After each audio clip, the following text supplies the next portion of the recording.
खरिहानी रोज हमके बोला के खरिहानी यार दाना दन मारेला सखी रे दाना दन मारेला यार दाना दन मारेला सखी रे दाना दन मारेला।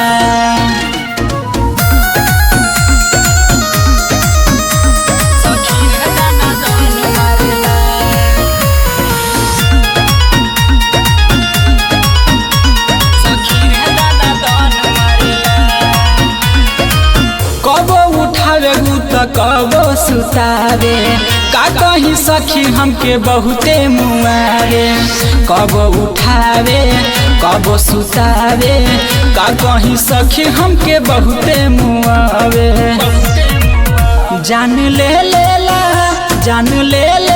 कही दिली जानी यार दाना दन मारेला सखी रे दाना दन मारेला यार दाना दन मारेला सखी रे दाना दन मारेला।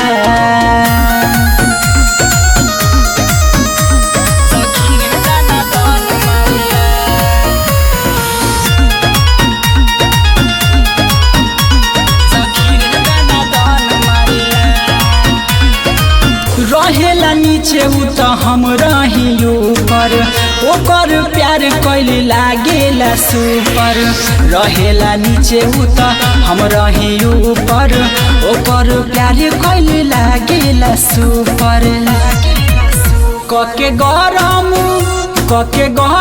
करेला पानी पानी यार दाना दन मारेला सखी रे दाना दन मारेला यार दाना दन मारेला सखी रे दाना दन मारेला।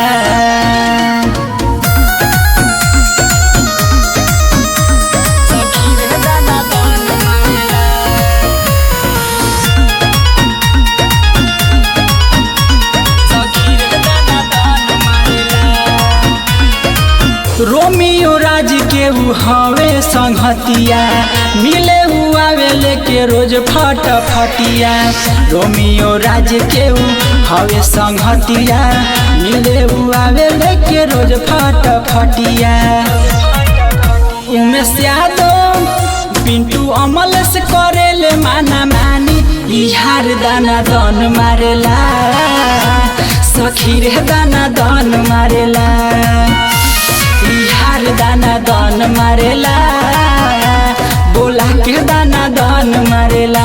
महाकाल रिकॉर्डिंग स्टूडियो केसरिया।